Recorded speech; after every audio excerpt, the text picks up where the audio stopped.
आज हम आपको जो फॉर्मूले बताने वाले हैं ये आपके लिए काफ़ी इम्पोर्टेंट हो सकते हैं। जैसे कि मान लीजिए आप कहीं पे कोई पैसा इन्वेस्ट कर रहे हैं, आप कोई बिज़नेस कर रहे हैं, उसमें पैसा लगा रहे हैं और आप लोग ये जानना चाहें कि बिज़नेस में जो आपने इन्वेस्ट किया है उसमें प्रॉफिट चल रहा है या लॉस चल रहा है, हमको आगे इन्वेस्ट करने चाहिए या नहीं करने चाहिए, कितना प्रॉफिट चल रहा है, कितनी हमारी नेट प्रेजेंट वैल्यू वहाँ पे होगी। तो उसके लिए हम फॉर्मूले करवाएंगे आपको एनपीवी और आईआरआर। एनपीवी मतलब नेट प्रेजेंट वैल्यू और IRR interest rate of return. तो हम यहाँ पे निकालेंगे 5 साल के लिए। मैंने 5 साल के लिए लिया है। तो सबसे पहले इनिशियल इन्वेस्टमेंट होगा। हम कोई भी बिज़नेस स्टार्ट करते हैं, इन्वेस्टमेंट करते हैं, तो सबसे पहले हमको पूंजी लगानी पड़ती है। तो वो आ जाएगा हमारा कैश इनफ्लो के अंदर। तो सबसे पहले हम एक इनिशियल इन्वेस्टमेंट यहाँ पे ले लेते हैं, कोई भी मैं ले लेता हूँ 6,000, मिनिमम वैल्यू हम ले लेते हैं 6,000 हमारा इनिशियल इन्वेस्टमेंट हो गया। अब हमारा जो इनफ्लो होगा फर्स्ट ईयर के लिए वो मान लीजिए मैं करता हूँ यहाँ पे 4,000 का। सेकेंड ईयर हमने 3,000 किया। थर्ड ईयर हम अपने हिसाब से कोई भी वैल्यू यहाँ पे डाल देते हैं।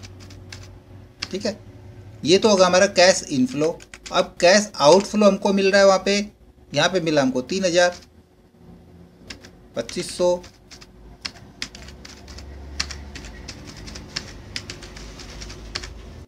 हमने दोनों फिल कर लिए, कैश इनफ्लो भी और कैश आउटफ्लो भी। अब नेट कैश फ्लो भी निकाल लेते हैं, है ना। तो नेट कैश फ्लो के लिए हम कर देंगे इक्वल टू जो कैश इनफ्लो है वो minus cash outflow. Enter press करेंगे, आ गया हमारा नेट कैश फ्लो। ये माइनस में ही रहेगा क्योंकि स्टार्टिंग में हम पूंजी लगा रहे हैं तो जा रही हमारी पूंजी माइनस में रहेगा। इसको हम नीचे तक ड्रैग कर देते हैं तो हमारा नेट कैश फ्लो आ गया। इसको मैं सिंपली इस प्रकार से लिख के भी आपको समझा सकता था, लेकिन जो हम कैलकुलेशन करेंगे एनपीवी और आईआरआर ये नेट कैश फ्लो के ऊपर ही होता है। और नेट कैश फ्लो हमारा किस प्रकार आएगा उसके लिए मैंने आपको ये समझाया है, वरना ये मेरे को लेने की ज़रूरत नहीं थी। फॉर्मूले लगाने के लिए सिर्फ मेरे को एक ही कॉलम की ज़रूरत थी, ये मैं समझा सकता था। सबसे पहले निकालते हैं आईआरआर और यहाँ पे रेट हम मान लेते हैं जो भी हमारा डिस्काउंट रेट होगा ये भी मैं डाल देता हूँ 5%। यहाँ पे हम डिस्काउंट रेट यूज़ कर लेते हैं। ठीक है, आईआरआर के लिए सिंपल सा फॉर्मूला लगेगा हमारा, सीधा हम करेंगे equal to IRR, bracket start कर लेंगे और यहाँ पे सबसे पहले पूछता है वैल्यू, और वैल्यू के अंदर हमने ये सारी वैल्यू हमारा जो इनिशियल इन्वेस्टमेंट है वहाँ से कंप्लीट सारी यहाँ पे डाल देनी है। ब्रैकेट क्लोज करके एंटर प्रेस करेंगे तो ये आ गया हमारा IRR, interest rate of return 14%, जो कि सही है। अब नेट प्रेजेंट वैल्यू को किस प्रकार कैलकुलेट करेंगे ये मैं आपको बिल्कुल डिटेल से 2-3 एग्जाम्पल के साथ बताता हूँ। हम इसको कैलकुलेट करने के लिए पहले present value of future cash flow पे भी निकाल सकते हैं। तो इसके लिए हम करेंगे equal to NPV, bracket start, सबसे पहले रेट हमारे पास यहाँ पे है, कोमा नेट कैश फ्लो, हमारा नेट कैश फ्लो, इसको नहीं लेना है, नेट कैश फ्लो ये होगा हमारा। ब्रैकेट क्लोज कर देंगे और एंटर प्रेस करेंगे तो जो ये वैल्यू आएगी हमारी ये प्रेजेंट वैल्यू आ गई, ना कि net present value. Net present value के क्या करेंगे हम यहाँ पे ले लेते हैं, इनिशियल इन्वेस्टमेंट हमारा 6,000 है। यदि हम present value of future cash flow में से इनिशियल इन्वेस्टमेंट निकाल दें तो हमारा बच जाएगा नेट प्रेजेंट वैल्यू।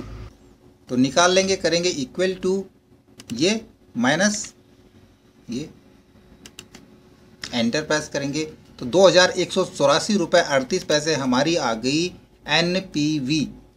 दूसरे तरीके से हम डायरेक्टली निकालना चाहेंगे, करेंगे इक्वल टू और हम लेंगे initial investment plus NPV, bracket start, rate हमारे पास ये दे रखा है, कोमा यूज़ करेंगे और वैल्यू हमने ये वाली यहाँ से ये वाली वैल्यू सेलेक्ट कर देनी है। ब्रैकेट क्लोज करके एंटर प्रेस करेंगे तो क्या आ गई, इसके हम डेसिमल परसेंटेज हटा लेते हैं सबसे पहले। तो परसेंटेज को रिमूव कर देंगे, इसको कर देंगे हम जर्नल फॉर्मेट में और डेसिमल रिमूव कर देते हैं। तो आप क्या देखोगे यहाँ पे क्या आ गया हमारा, वही एग्जैक्ट जो 2,184.38।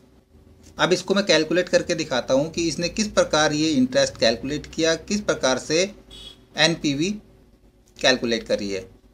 इधर आ जाते हैं हम, यहाँ पे हम करते हैं सिंपली इक्वल पहले साल का, हम ईयरली ले रहे हैं ना, पहले साल का प्लस 5% और एंटर। इसका परसेंटेज रिमूव करते हैं, करेंगे यहाँ पे कॉमा यूज़।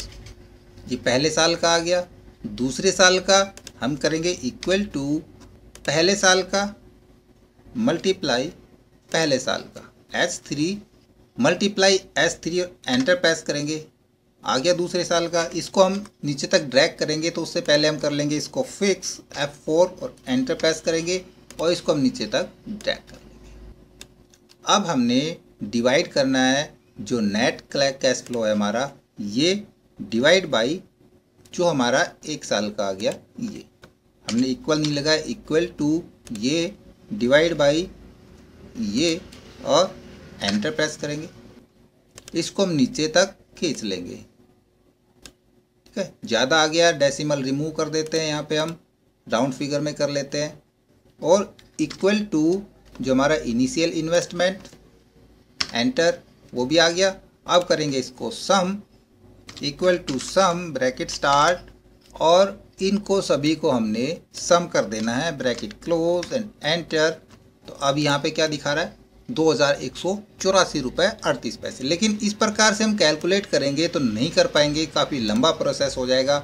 हम सीधा एक्सेल ने हमको प्रोवाइड किया हुआ है एनपीवी फॉर्मूला, उसके ज़रिए आप सिंपली कैलकुलेट कर सकते हैं। उसको समझने के लिए किस प्रकार से एनपीवी आया हमने यहाँ पे आपको समझाया। क्लियर?